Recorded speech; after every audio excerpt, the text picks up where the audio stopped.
وعلى آله وأصحابه ومن والاه.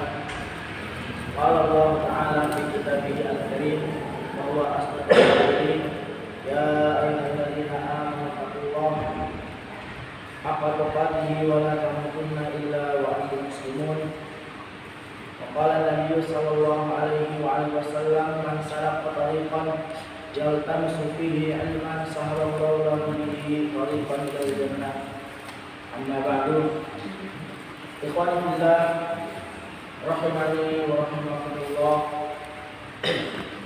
Patut kita memuji Allah Subhanahu wa taala, yang mana Allah taala telah mencurahkan banyak nikmat-Nya kepada kita semua, terutama nikmat sehat yang hari ini nikmat sehat ini begitu mahal.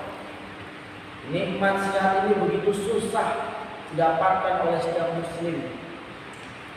Bahkan orang berebutan hanya untuk mendapatkan oksigen. Maka tentu kita ini yang diberikan nikmat sehat ini sudah patut kita harus bersyukur kepada Allah dengan sebenar-benarnya kesyukuran. Karena betapa banyak manusia lupa, lalai dari mengingat nikmat ini. Oleh karena itu Nabi Muhammad SAW mengatakan nikmatani maqbulun fihima katsirun minan nasi asyaq wal qarab. Dua nikmat yang terkadang manusia itu lupa untuk mengingatnya, yaitu nikmat apa? Sehat dan waktu luang. Ketika diberikan kesehatan, dia pergunakan kesehatannya untuk bermaksiat kepada Allah. Ketika ia diberikan waktu luang, ia menggunakan waktu luangnya untuk hal-hal yang sia-sia, bahkan hal-hal yang haram. Dan dia baru ingat ketika ia ditimpa syahwat. Ia baru ingat sama Allah ketika ia ditimpa oleh wabahnya. Nah ini sifat manusia kebanyakan. Maka kita yang masih diberikan kesempatan oleh Allah Ta'ala, panjang umur, kesehatan, waktu luang, pergunakan waktu luang ini. Pergunakan waktu sehat ini untuk berbuat ketaatan kepada Allah. Kita nggak ada yang tahu Pak, kematian kapan datang. Nggak ada yang tahu. Sekarang kita kira tetangga kita sehat, namun ternyata pagi hari telah nggak ada. Kita nggak nyangka teman kita yang kemarin masih sehat walafiat tiba-tiba masuk rumah sakit lalu meninggal dunia. Karena kematian tidak menunggu taubat, sehingga kita yang diberikan umur panjang ini, yang hendaklah kita mempersiapkan diri kita untuk berjumpa kepada Allah Subhanahu wa taala dan banyak mengamalkan atau melakukan amalan-amalan saleh. Ikhwani fillah rahimani wa rahimakumullah jami'an. Kemudian di antara kebaikan atau keberkahan seorang muslim, dijadikan dirinya itu berberkah dimanapun ia berada. Allah Subhanahu wa taala mengatakan wa ja'alani mubarakan aina ma kuntu. Dan dialah Allah Subhanahu wa taala yang telah menjadikan saya, menjadikan aku berberkah dimanapun aku berada. Maka di antara sifat-sifat orang beriman itu Pak, adalah senantiasa memberikan manfaat kepada khalayak orang, memberikan manfaat kepada masyarakat, memberikan manfaat kepada banyak orang. Bahkan kata Nabi Muhammad SAW, khairun nas anfa'uhum linnas. Orang yang paling baik adalah sebaik-baik mereka yang memberikan manfaat kepada manusia. Khairun nas, sebaik-baik manusia anfa'uhum linnas. Orang yang paling bermanfaat, orang yang paling baik terhadap manusia. Demikian juga di antara sifat-sifat orang beriman itu atau sifat-sifat seorang muslim adalah tangan dan lisannya tidak menyakiti orang lain, atau orang lain selamat dari tangan dan lisannya. Sebagaimana Tuhan mengatakan al-muslimu man saliman muslim min lisanihi wa yadihi. Seorang muslim yang baik itu adalah muslim yang lainnya selamat dari tangan dan lisannya. Dia tidak menyakiti tetangganya, dia tidak menyakiti saudaranya, dia tidak mengusik temannya. Ini muslim yang baik. Bahkan di antara kebaikan seorang muslim yang terbesar adalah mereka atau tatkala ia mengajak manusia kepada jalan Allah Subhanahu wa taala. Wa man ahsana qawlan mimman da'a ila Allah wa amala shalihan wa qala innani minal muslimin. Dan siapakah yang paling baik perkataannya daripada orang yang mengajak manusia kepada jalan Allah lalu ia beramal saleh dan mengatakan saya termasuk orang-orang yang muslim. Sehingga manusia atau sehingga setiap muslim itu hendaklah dia berberkah dimanapun dia berada, dimanapun dia tinggal dia berberkah untuk dirinya dan orang lain. Di antara sifat-sifat orang beriman, maka kita jaga sifat ini. Kita ajak diri kita ajak orang lain untuk menjalankan ketaatan kepada Allah Subhanahu wa taala. Sebelum kesempatan itu tidak ada lagi untuk kita. Jamaah salat maghrib yang sama-sama dirahmati Allah Subhanahu wa taala. Kita lanjutkan kajian kita malam hari ini. Beberapa waktu saya pernah belajar dan sekarang kita masuk pada pembahasan bab siwak wa khisalil fitrah. Bab anjuran untuk bersiwak atau membersihkan gigi dengan siwak wa khisalil fitrah, dan anjuran untuk membersihkan hal-hal yang sudah menjadi kebiasaan fitrah manusia. Pak, Allah menciptakan kita dalam bentuk yang paling sempurna. Namun bersama dengan itu ada hal-hal yang Allah perintahkan untuk kita menghilangkannya. Seperti kita disunahkan untuk memotong kuku, kita disunahkan untuk membersihkan kumis bagi pria, kita disunahkan untuk mencabut bulu ketiak. Ini diajarkan oleh Islam. Saya sering sebut berkali-kali atau saya sering ulangi berkali-kali bahwasanya Islam itu sangat memperhatikan kebersihan, apalagi di masa-masa seperti ini, di masa-masa wabah seperti ini. Islam sangat memperhatikan kebersihan jauh sebelum mereka memerintahkan kita untuk cuci tangan. Sebelum melakukan sesuatu, Islam sudah menyuruh. Bahkan tatkala kita tidur, bangun tidur, sebelum kita menyentuh makanan, kita diperintahkan untuk cuci tangan. Ini menunjukkan Islam sangat memperhatikan kebersihan. Nabi Muhammad SAW mengatakan apa? At-tahuru syatrul iman. Kebersihan itu merupakan bagian dari iman. Jadi kalau kamu mau tahu iman kamu itu bagus atau tidak, lihat kebersihanmu. Kalau kita termasuk orang-orang yang menjaga kebersihan, maka iman kita ini bagus. Tapi sebaliknya, kalau kita termasuk orang yang tidak memperhatikan kebersihan, tidak memperhatikan diri kita dalam kesehatan dan kebersihan, ini menunjukkan iman kita buruk. Jadi kalau kita mau lihat imannya seorang muslim itu baik apa buruk, lihat dari kebersihannya. Kalau dia bersih, insya Allah imannya baik. Kalau dia jorok, insya Allah imannya buruk. Sehingga iman ini atau kebersihan ini merupakan tolak ukur dari keimanan. Hanya ada pepatah mengatakan apa? An-nadzafatu minal iman. Itu bukan hadis ya, itu pepatah. Kebersihan itu merupakan bagian dari iman. Nah, Islam ini mengajarkan kepada kita bagaimana cara kita membersihkan diri kita, bagaimana cara kita membersihkan hal-hal yang sudah menjadi fitrah kebiasaan manusia untuk dibersihkan. Diatur dalam Islam. Ini pentingnya kita ngaji, Pak, agar kita mengerti, agar kita paham bahwa ternyata Islam itu betul-betul menjaga kebersihan, betul-betul memperhatikan untuk kita sehat, apalagi di masa-masa seperti ini. Kebersihan sangat dianjurkan.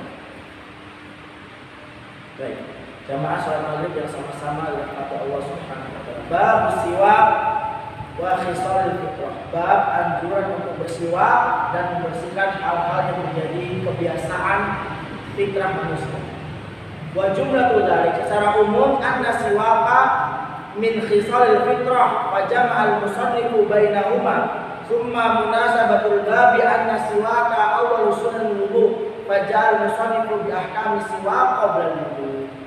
Kata penulis di sini dikatakan anna siwak, bahwasanya bersiwak ini merupakan sesuatu yang sudah menjadi kebiasaan manusia. Membersihkan gigi dengan siwak atau yang semisalnya merupakan sesuatu yang sudah menjadi kebiasaan manusia. Ya. Fajama'al musannif, sehingga penulis menggabungkan dalam buku ini tentang anjuran bersiwak pada saat wudu dan menggabungkan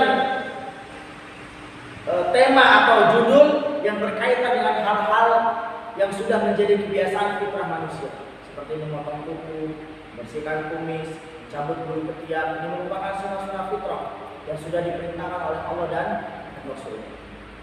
Hukmuhu mustahabun fi jami'il awqat. Hukum bersiwak ini merupakan sunnah pada setiap waktu. Kalau kesehatan atau dokter-dokter menganjurkan kita untuk sikat gigi hanya 2 kali sehari, pagi dan malam, Islam tidak. Justru Islam menganjurkan kita untuk membersihkan gigi kita setiap saat. Pada saat mau sholat terutama, pada saat mau membaca Al-Quran, pada saat mau tidur, pada saat bangun tidur, bahkan setiap waktu. Jauh sebelum para medis memberikan saran untuk membersihkan gigi 2 kali sehari, Islam sudah mengajarkan itu semua. Islam sudah mengajarkan itu. Nah, sekarang ada pertanyaan, mana yang lebih afdol, bersiwak atau sikat gigi? Yang lebih afdol bersiwak. Yang lebih utama tetap bersiwak. Karena apabila seorang muslim itu bersiwak, yang pertama yang mendapatkan faedah dari kebersihan, jelas. Yang mendapatkan faedah dari kebersihan. Yang kedua yang mendapatkan pahala. Kenapa? Iktidaan li sunnati Rasulullah sallallahu alaihi wasallam. Karena mencontoh sunnah Rasul sallallahu alaihi wasallam. Berbeda kalau sikat gigi, ia hanya mendapatkan kebersihan saja, namun tidak mendapatkan pahala sunnah. Makanya sekarang kan banyak pasta gigi itu berbahan siwak. Kalau kita mungkin tidak terbiasa menggunakan kayu siwak, maka gunakan pasta gigi yang berbahan siwak, sudah banyak sekarang. Jadi kita mendapatkan pahala double. Pertama jelas kita mendapatkan faedah dari kebersihan, kesehatan gigi. Yang kedua apa? Kita mendapatkan pahala dari Rasulullah SAW. Karena menjalankan sunnah Nabi Muhammad SAW. Seperti itu ya. Jadi hukumnya menggunakan siwak ini mustahab, sunnah, dan sangat dianjurkan pada setiap waktu. Nabi Muhammad SAW bersabda, "Laula an asyqa ala ummati la amartuhum bisiwaki inda kulli shalah." Kata Nabi Muhammad SAW, seandainya tidak memberatkan umatku, maka niscaya aku akan perintahkan mereka untuk bersiwak pada setiap mau sholat. Perhatikan bagaimana Nabi Muhammad SAW sangat menjaga kebersihan mulut, sangat menjaga bagaimana agar mulut seorang muslim itu tidak mengganggu orang lain. Karena jelas Pak, semua makanan itu masuk ke mulut kita, dan sumber bau atau sumber sesuatu yang tidak mengenakan itu pasti keluar dari mulut kita. Kita makan jengkol jelas mulut kita bau, kita makan bawang jelas mulut kita juga bau. Semua sumber bau mulut itu apa? Berasal dari makanan yang kita masukkan. Maka Nabi Muhammad SAW mengatur bagaimana agar mulut kita ini tidak mengganggu orang lain, bagaimana agar kita menghadap kepada Allah Subhanahu wa taala dalam keadaan bersih. Rasul selalu menyuruh kita untuk bersiwak pada setiap mau sholat. Ini perintah Nabi, Pak. Namun kebanyakan kaum muslimin tidak memperhatikan masalah ini. Banyak dari kaum muslim, bahkan kita sendiri, terjatuh dalam masalah ini. Tidak pernah memperhatikan tentang sunnah-sunnah. Padahal ini merupakan sunnah yang sangat ditekankan oleh Nabi. Selain menjaga kebersihan, menjaga mulut, menjaga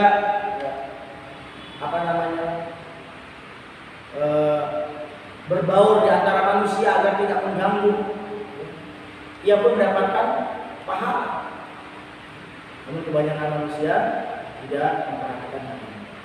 Kemudian dalam hadis lain kata Aisyah radhiyallahu an, dia berkata, qala Rasul sallallahu alaihi wasallam, bersabda Rasul sallallahu alaihi wasallam, as-siwaku mutahharatun lil fami mardatun lil rabb. Siwak ini Pak merupakan pensuci atau pembersih mulut, mardatun lil rabb, dan akan mendatangkan ridhonya Allah Subhanahu wa taala. Maka bersiwak ini merupakan ibadah, Pak. Jadi jangan kira siwak ini hanyalah sebuah kebiasaan untuk membersihkan gigi, tidak. Siwak ini merupakan ibadah. Kenapa? Karena Nabi yang mengatakan, as aswaq mutahharatun lil fami mardatun lir rabb. Siwak itu merupakan pembersih mulut dan mendatangkan ridhonya Allah Subhanahu wa taala. Segala sesuatu yang mendatangkan ridhonya Allah pasti yang menjadi sebuah ibadah. Termasuk siwak ini. Makanya kita seorang muslim jangan sering tinggalkan pahala-pahala sunnah. Jangan sering tinggalkan ibadah-ibadah sunnah.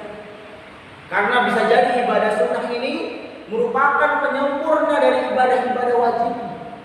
Apa kita sudah jamin? Apa kita sudah yakin ibadah kita pasti mendapatkan 27 derajat? Sholat kita apakah kita sudah menjamin pasti mendapatkan pahala yang sempurna? Belum tentu, Pak. Karena setan itu senantiasa memberikan was-was kita. Ketika sholat yang dipikirkan apa? Dunia. Saya yakin itu. Kita semua bahkan sih. Ketika sholat 5 waktu berjamaah yang dipikirkan bukan Allah. Tapi apa? Dunia. Oh nanti saya harus begini, oh nanti saya harus begini, oh nanti saya. Ini sudah semuanya kita alami. Kita nggak bisa menghindari itu semua. Maka itu Allah menyuruh kita untuk melakukan ibadah sunnah sebagai penyempurna dari apa? Pahala atau ibadah wajib itu. Jelas ya? Allah menyuruh kita untuk melakukan amalan-amalan sunnah sebagai penyempurna dari ibadah yang wajib yang kamu lakukan, antara yang mungkin ada sesuatu yang kita pikirkan sehingga mengurangi pahala ibadah wajib itu, maka pahala sunnah ini akan menyempurna. Maka seorang muslim tidak pantas atau tidak wajar apabila ia sering meninggalkan ibadah sunnah. Termasuk bersiwak ini, Pak. Kalau kita tidak mampu untuk bersiwak dengan ranting pohon kayu tersebut, maka hendaklah kita bersiwak dengan atau menggosok gigi kita dengan pasta yang berbahan sirih. Sehingga bukan hanya kebersihan gigi yang kita dapatkan, namun kita juga mendapatkan pahala dari Allah Subhanahu wa taala. Baik. Kemudian awqatu ta'abbudi istihbabi siwak sittah. Ada 6 waktu yang sangat dianjurkan setiap muslim untuk bersiwak. Kama sabaqa anna siwaka mustahabbun fi kulli waqtin lakinnahu yata'akkadu fi sittati awqatin li murudil adillati 'alaiha. Sebagaimana telah berlalu bahwasanya siwak ini merupakan sesuatu yang sangat dianjurkan pada setiap waktu, tetapi di sana ada 6 waktu yang setiap muslim ditekankan untuk melakukannya berdasarkan hadis-hadis yang warid yang menyebutkan tentang masalah ini. Yang pertama apa? Indal wudu. Bersiwak ketika mau berwudu. Coba Pak. Sudahkah kita bersiwak setelah mau wudu? Saya yakin mungkin bahkan saya sendiri tidak melakukan. Ini kebanyakan sunnah yang ditinggalkan oleh kaum muslimin. Bahkan mungkin sudah lupa sama kaum muslimin. Enggak mengerti bahwasanya bersiwak sebelum berwudu merupakan sunnah Nabi sallallahu alaihi wasallam. Bahkan kita yang sudah ngaji sunnah pun tidak melakukan hal ini. Ini sangat disayangkan ya. Maka saya tekankan kita semua yang sudah mulai mengenal sunnah, mulai belajar sunnah, coba amalin, coba yang ini. Siwak berapa sih harganya? Kali cuma 6 sampai 10 ribu. Coba diamalkan untuk menambah pahala sunnah ini. Kita sudah nggak puasa Senin Kemis, sudah nggak puasa Yaumul Bid, sudah nggak puasa Daud, minimal bersiwak kita lakukan. Jadi sunnah yang ditekankan pada saat atau sunnah ditekankan dianjurkan untuk bersiwak yang pertama apa? Ketika mau berwudu, indal wudu. Berdasar hadis Abi Hurairah radhiyallahu anhu qala Rasul sallallahu alaihi wasallam laula an asyqa ala ummati la amartuhum bisiwaki ma'a kulli wudu'in. Kata Abu Hurairah radhiyallahu anhu, Rasul sallallahu alaihi wasallam bersabda, laula, seandainya saja atau sekiranya saja tidak akan memberatkan umatku, niscaya saya akan perintahkan kepada mereka semua untuk bersiwak pada setiap mau wudu. Jadi sunnah bersiwak ini merupakan sunnah yang ditekankan. Karena kata Nabi, laula an asyqa, kalau saja enggak memberatkan. Artinya apa? Sangat dianjurkan kita untuk menjalankan sunnah ini. Saya pasti akan perintahkan mereka untuk bersiwak pada setiap mau. Coba kita mulai. Kita mulai dari diri kita bersiwak setiap hendak mau berwudu. Saya pernah bilang kepada antum semua, ikhlas itu Pak, ikhlas itu butuh paksaan.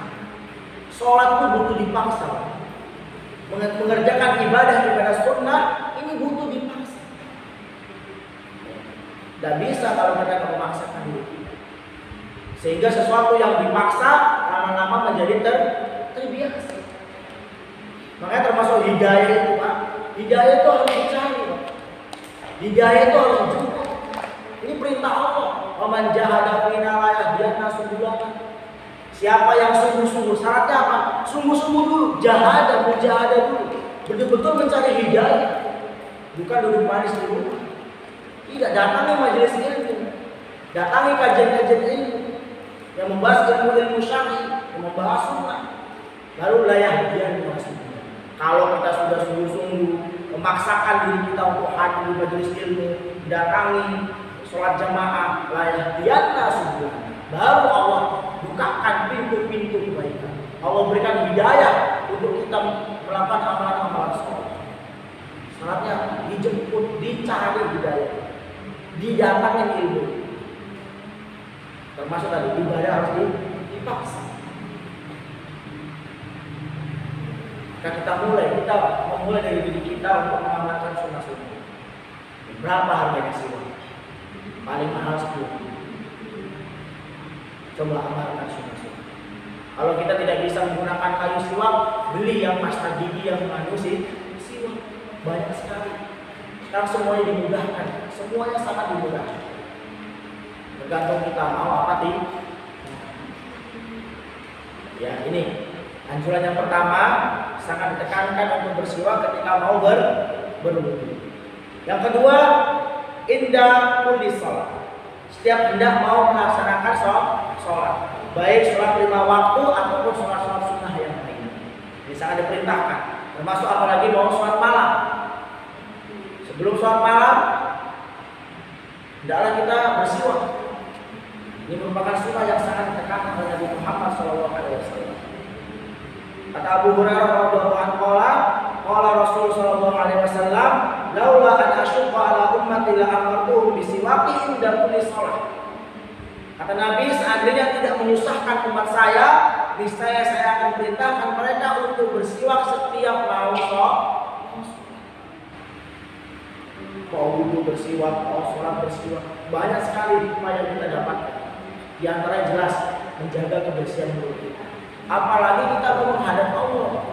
Kita mau menghadap bupati saja harus rapi dan minta ampun. Gigi kita harus bersih, badan kita harus wangi. Lalu kenapa menghadap Allah asal-asalan? Betul tidak? Berapa banyak kaum muslimin menghadap Allah asal-asalan, pakai kaos, pakai celana pendek. Ini namanya menghina Allah, melecehkan Allah. Kalau kita mau menghadap pemimpin kita saja, menghadap Pak Bupati saja harus rapi, bersih, sepatu, pakai baju batik, lengkap dengan embel-embel. Lalu menghadap Allah, kenapa kita susah untuk menghadap? Kenapa untuk susah untuk menjaga kebersihan ini? Karena ditekankan sekali, ya, bersiwak ketika mau, apalagi kita menghadap Allah Subhanahu wa Ta'ala. Tentu harus dengan kondisi keadaan yang paling baik, baju bersih, sudah mandi, mulutnya sudah bersiwak. Insyaallah ini merupakan sesuatu yang ditekankan. Wa yashmalu kulli salatin sawa kana fardhan aw naflan aw janazatan aw khusufan li anna qawlahu kullu ta'um wa tashmalu kulla salatin. Kata beliau di sini, bersiwak pada setiap mau sholat ini mencakup semua sholat, baik sholat yang sifatnya wajib atau sifatnya sunnah, atau sholat jenazah, atau sholat gerhana matahari, atau sholat gerhana bulan, semuanya. Li'anna qawlahu, karena lafaz Nabi kulla, kata kulla atau setiap atau seluruh, ta'ummu wa tashmalu kulla sholat, mencakup makna semua bentuk sholat, baik yang wajib maupun yang sunnah, apalagi sholat. Nah, sekali ya, sangat diperintahkan, disunahkan, dianjurkan untuk kita bersih. Masih ada pertanyaan? Pak Ustaz, tanya Ustaz, masalah siwak. Bagi orang yang sudah tua macam saya, dia bisa tinggal apakah perlu disiwak?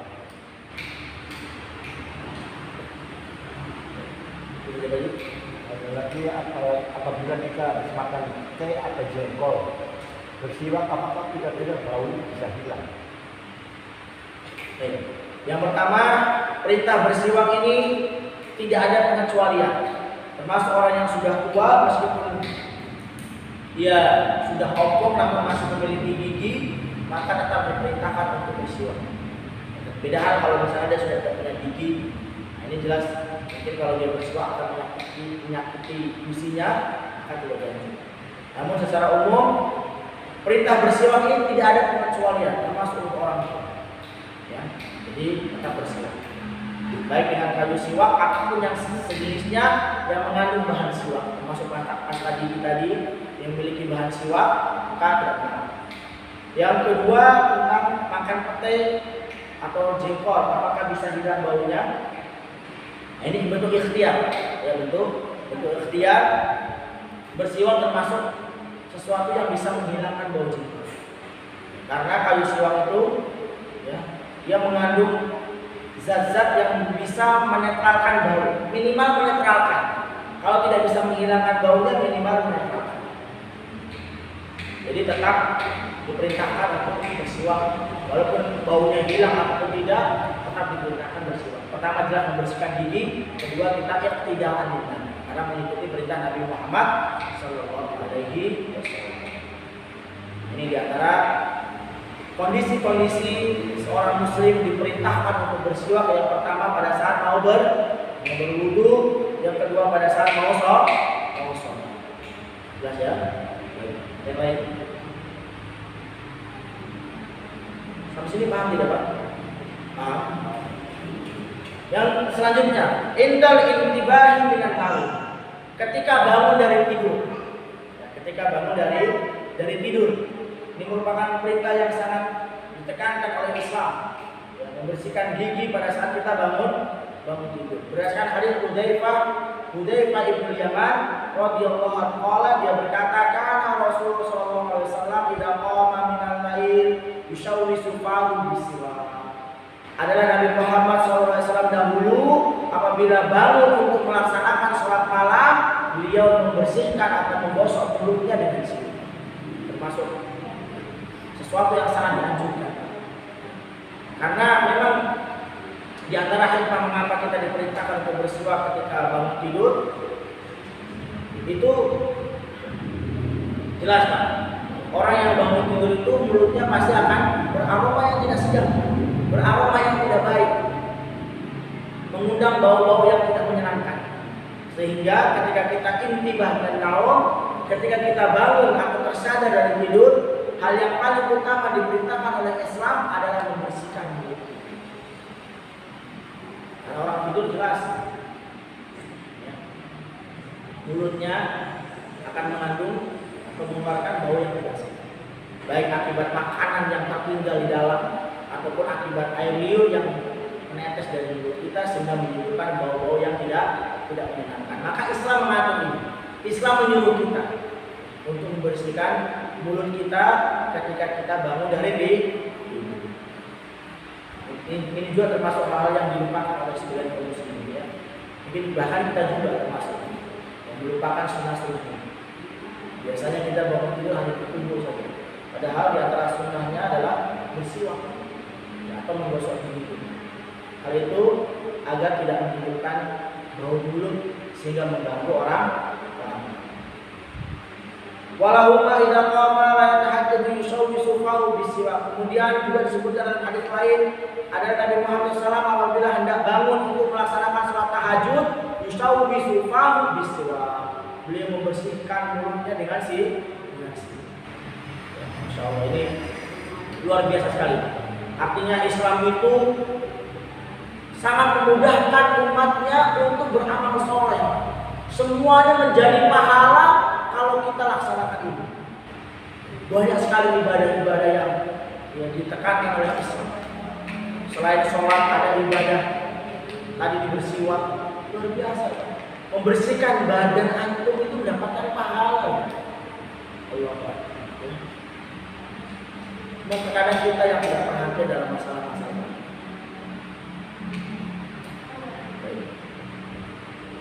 Bahkan tersenyum karena ibadah. Saking luar biasanya Islam ini memberikan pahala dengan cara yang mudah, tersenyum kepada saudara yang ibadah. Tabassum ala wajhi akhi, oh saudara, senyum sama saudaramu itu sedekah. Luar biasa sekali. Antum kalau mau dapat pahala sedekah setiap hari, senyum sama saudara. Ketemu assalamualaikum Ustaz, assalamualaikum akhi, senyum. Dapat pahala sedekah. Kalau antum gak punya duit buat berinfak, sedekah dengan senyum. Infak dengan senyum. Sedekah dengan senyum. Luar biasa Islam. Belum lagi dengan pahala-pahala sunnah. Ini semua kalau kita laksanakan Pak dengan betul dan mengikuti contoh Rasul, insya Allah pahala-pahala yang kurang dari ibadah wajib kita akan sempurna dengan ibadah sunnah. Ya. Kayak saya tekankan sama antum, kalau kita lemah di ibadah yang lain, misalnya kita lemah di puasa, buatkan di sholat malam. Kalau kita lemah di zakat, di infak, sedekah, karena kita tidak punya uang, buatkan di sedekah yang lain, bisa tersenyum kepada saudaranya. Kalau kita lemah di itu, buatkan ibadah sunnah yang lain, sholat sunnahnya, siwaknya, sholat malamnya, baca Qur'annya, banyak sekali. Abwabul khair katsir. Pintu-pintu kebaikan banyak sekali. Makanya itu kata Allah, la yahdiyanna subulana, niscaya akan kami berikan petunjuk untuk mereka menjalankan amalan-amalan yang baik. Allah tuntut untuk melakukan amalan-amalan saleh yang baik. Ini tadi, tidaklah kita memaksakan diri kita untuk melaksanakan amalan-amalan saleh. Jelas ya? Kemudian selanjutnya, di antara kondisi yang sangat dianjurkan seseorang bersiwak itu inda tilawatil Quran, ketika mau membaca Al-Quran. Pak, kita tahu bersama membaca Al-Quran merupakan suatu ibadah yang sangat agung. Bahkan tidak ada yang ibadah yang paling afdol setelah membaca Al-Quran dan setelah sholat lima waktu daripada membaca Al-Quran. Merupakan ibadah yang sangat afdol.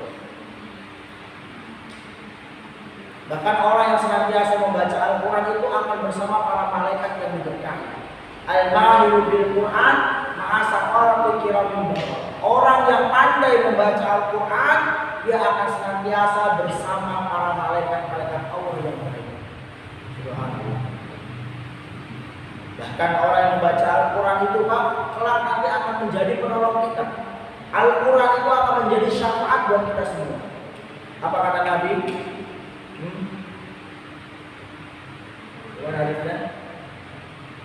Iqra'ul Qur'ana fa innahu ya'ti yaumal qiyamah syafi'an li ashabi. Bacalah Al-Qur'an, tadabburilah Al-Qur'an. Karena Qur'an itu nanti Pak akan menjadi syafaat penolong kamu nanti ketika di hari kiamat.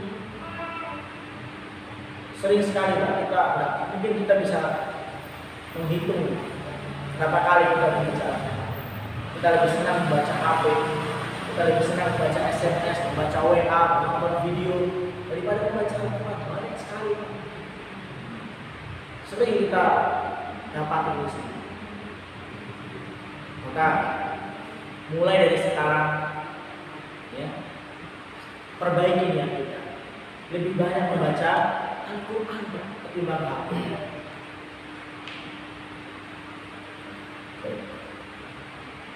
Namun sebelum membaca Al-Quran, hal yang paling utama diperintahkan oleh Islam adalah kita bersiwak. Berdasarkan hadis Ali radhiyallahu anhu amara bisiwak wa qala Rasulullah sallallahu innal abda idza tasawwaka thumma qama yusalli qama al-malakul khalfahu fayastami'u li qira'atihi fayadnu minhu aw kalimatan nahwa hatta yadhafa ala fihi fama yakhruju min fihi syai'un minal Qur'an illa sara fi jawfil malak fatahhiru abwahakum bil Qur'an. Kata Nabi Muhammad SAW dari hadis Ali radhiyallahu an, bahwasanya Rasul memerintahkan setiap muslim yang hendak membaca Al-Qur'an untuk bersiwak. Kenapa? Di anal abda idza tasawwaka, karena seorang hamba apabila ia bersiwak, qama, lalu ia melaksanakan sholat sunnah, qamal malaku khalfahu, niscaya para malaikat akan berdiri di belakangnya. Fayastami'u li qiraatihi fayadnu minhu, dan mereka para malaikat tersebut mendengarkan bacaan Al-Qur'an yang kamu bacakan ketika sholat. Fayadnu minhu, kemudian malaikat itu mendekatimu.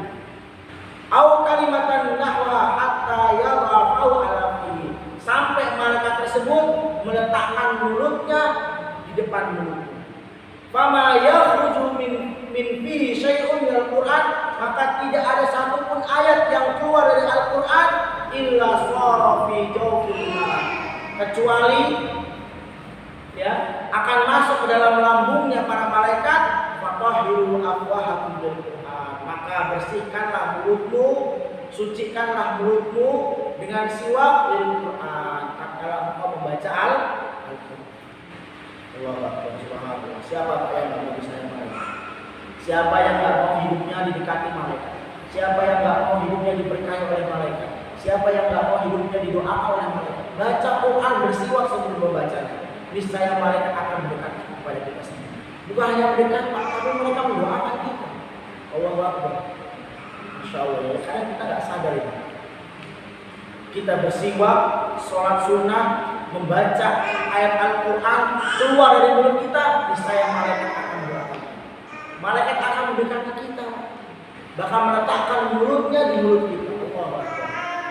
Fama yakhruju min fihi syai'un minal Qur'an illa shara fi jawfil malak, maka tidak ada satupun ayat Al-Quran yang keluar dari mulutmu kecuali akan masuk ke dalam lambungnya para malaikat.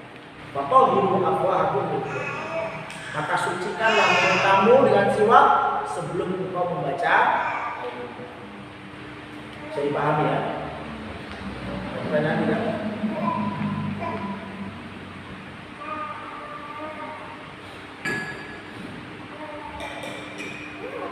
Baik.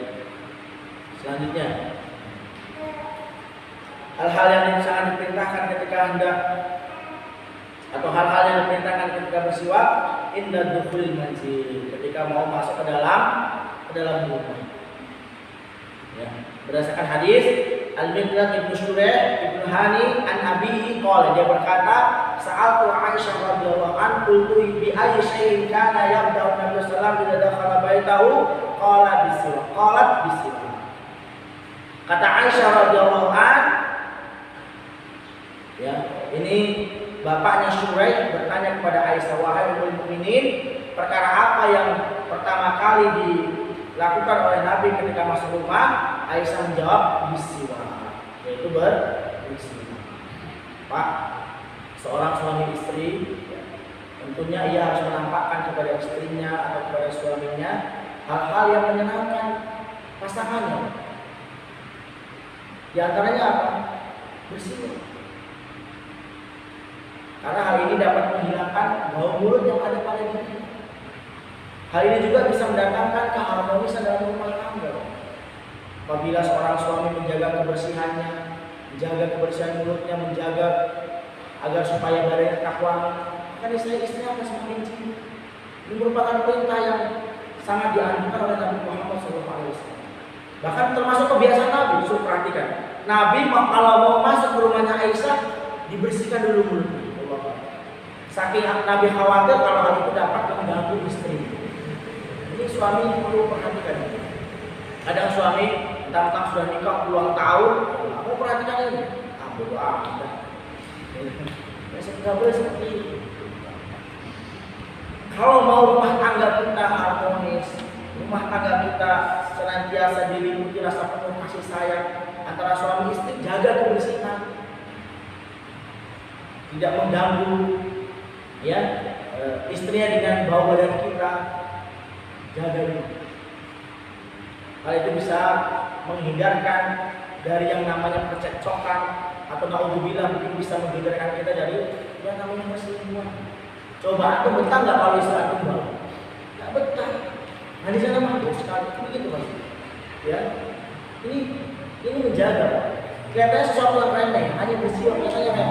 Tapi dengan asbab siwak ini dapat melanggengkan rumah tangga. Berapa banyak Pak?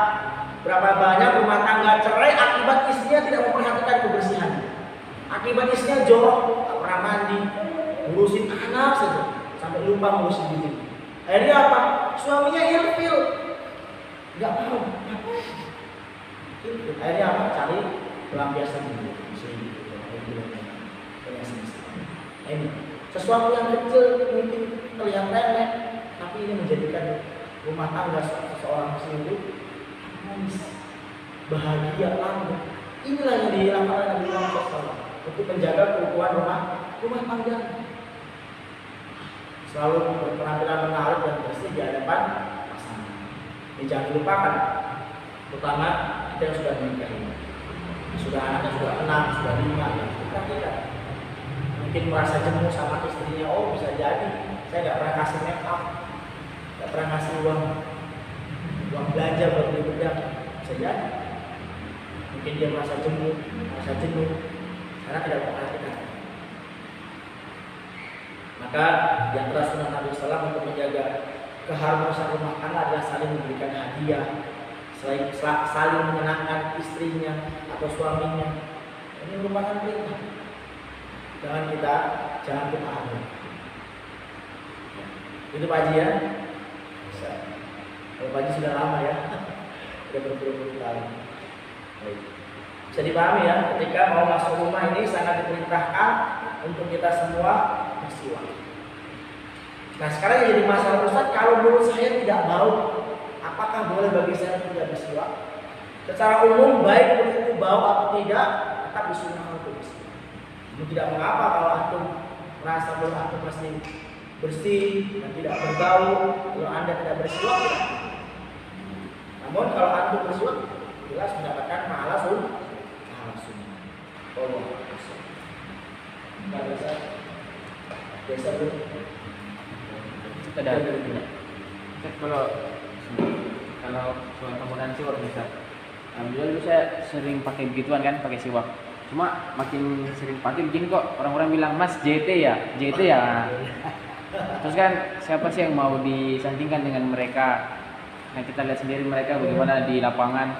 Terus ya kedarullah karena ada wabah juga sudah mulai saya tinggalkan. Tapi insya Allah kalau wabah selesai pakai kembali. Nah yang jadi pertanyaan saya, bagaimana kalau kita disandingkan dengan saudara-saudara kita yang tadi? Kalau zahirnya kan kita serupa, maksudnya kelihatan zahirnya tuh. Baik. Ya memang siwak ini termasuk sunnah yang dilakukan oleh jamaah tabligh. Banyak sekali, hampir semua jamaah tabligh menjalankan sunnah ini. Bahkan kita yang salafi jarang sekali. Sehingga orang identiknya yang menjalankan sunnah siwak ini pasti jamaah tabligh. Ini sudah yang pertama sudah salah. Yang kedua, apabila kita disematkan kepada saudara-saudara kita di jamaah tabligh, kita jelaskan siwak ini bukan merupakan sunnah dari jamaah tabligh, tapi siwak ini merupakan sunnah Nabi Muhammad SAW. Kita jelaskan dengan hikmah kepada orang-orang yang menyematkan kita kepada jamaah tabligh. Akhi, siwak ini merupakan sunnahnya, bukan sunnahnya jamaah tabligh. Kalau mereka mengikuti sunnah Nabi dengan bersiwak, mereka paham. Termasuk saya, tapi saya bukan bagian dari. Jelaskan dengan baik. Bahwasanya siwak itu bukanlah sunnah dari jamaah Nabi, melainkan sunnah dari Nabi Muhammad SAW. Kemudian apa dia bilang? Mau bersiwak setelah wabah. Kan kalau kita pakai siwak kan kita dengan tangan, sedangkan kita tangan juga apa dengan pegang sembarangan. Ya boleh, tidak mengapa. Ini bentuk dalam merupakan bentuk ikhtiar ya, untuk menjaga kesehatan kita. Ini tidak mengapa. Karena jelas menjaga kesehatan merupakan kewajiban. Sementara bersiwak merupakan sunnah. Maka dahulukan yang wajib daripada yang sunnah. Oleh karena itu kan sekarang banyak sekali ya siwak-siwak yang berbahan pasta gigi. Kita gunakan siwak-siwak yang berbahan pasta gigi. Yang pertama jelas kita mendapatkan pahala sunnah dari situ. Jadi meskipun kita tidak bersiwak dengan kalinya, kita mendapatkan pahala siwak dari pastanya itu. Kemudian kita jelas mendapatkan pahala kebersihan. Yang ketiga, kita menolong saudara muslim. Kenapa saya katakan itu? Karena kebanyakan orang-orang yang membuat pasta gigi berbahan siwak ini merupakan seorang muslim. Maka belanjalah, diutamakan belanjalah kepada mereka yang muslim. Kalau ada dua toko yang satu nasrani satu muslim, maka utamakanlah belanja di orang-orang yang muslim, ya, daripada yang non-muslim. Meskipun boleh, tidak apa untuk tetap belanja di non-muslim boleh. Tapi kalau ada yang muslim, kenapa harus yang non-muslim? Jelas ya? Seperti itu ya, ya. Apa yang bergerak yang kami jangan takut orang rencananya besok mau datang ke sini juga kepala Di sini juga. Terus tadi saya pertama, kalau kita bahas tentang tabligh terlalu panjang mungkin, tapi secara umum memang jamaah tabligh itu akidahnya akidah sufi, akidah tarekat, semua akidah masuk, bahkan semua akidah masuk. Coba antum tanya kepada mereka nggak akan paham apa itu syarat la ilaha illallah, mereka nggak akan paham. Yang kedua, mereka jahil maksudnya, bodoh dalam diri, hanya semangat saja tapi tidak disertai dengan ilmu. Ini yang jadi masalah. Kemudian untuk menjaga maslahat agar tidak terjadi permusuhan di antara kaum muslimin, yaitu silakan itu kembali keberhakan ketua PKM atau ketua BKM yang mengurus masjid tersebut. Tidak apa-apa. Namun kalau menolak itu tidak apa-apa. Dilihat maslahatnya, mana yang paling bermaslahat. Kalau kita menolak akan menimbulkan mudarat, maka menerima mereka lebih baik. Ya. Bukan berarti saya menunggu jamaah tabligh, tidak ya. Tetapi saya melihat maslahatnya saja. Yang kedua, syukur-syukur mereka mau mengaji bersama para ustaz. Artinya bukan mereka yang samai bapak, bukan mereka yang samai kita, tapi kita yang memberi kasih kepada mereka. Karena mereka orang jahil, nggak pantas duduk di sini, atau nggak pantas duduk di depan. Kan kalau bisa mereka mendengarkan kalimat-kalimat para ustaz. Itu malah bentuk dakwah kepada mereka. Tidak mengapa Jadi secara umum siwak bukanlah sunnah dari jamaah Nabi. Dan siwak itu merupakan sunnah Nabi Muhammad SAW yang harus diterapkan kepada khalayak umum. Ini akhirnya akibat kita meninggalkan sunnah ini, sehingga ada sebagian kelompok menjalankan sunnah ini, mereka menganggap bahwa itu merupakan sunnahnya mereka. Padahal ini sunnahnya Nabi Muhammad SAW. Cuma kita yang nggak mengamali. Gitu. Jelas ya? Makanya Pak, kalau bisa salafi itu harus lebih utama. Salafi itu terdepan dalam menjalankan sunnah Nabi, bukan isbal sama jenggot doang Pak. Salafi itu semua aspek sunnah dijalankan. Siwaknya, dia sholat malamnya, dia baca Qur'annya, dia non isbalnya, dia jenggotnya. Jangan cuma penampilan jenggot sama tangan doang. Lalu sunnah-sunnah yang lain tinggalkan, salah. Kalau bisa semua sunnah Nabi diamalkan. Terutama yang bisa atau mudah diamalkan seperti bersiwak, apa beratnya siwak? Nggak ada beratnya bersiwak. Yang berat itu poligami, beratnya lah. Tidak semua orang bisa poligami. Yang seperti itu nggak usah antum amalin, nggak apa-apa, karena berat. Jalankan sunnah yang mudah-mudah itu. Siwak, baca Quran, sholat sunnah, puasa Senin Kamis, syukur-syukur kalau mampu. Banyak sekali kebaikan-kebaikan yang Rasul SAW mengajarkan kepada kita. Maka sudah sepantasnya kita semua mengamalkan ini, menjalankan ini semua sebagai sarana mendekatkan diri kita kepada Allah Subhanahu wa Ta'ala. Wallahu a'lam bishawab.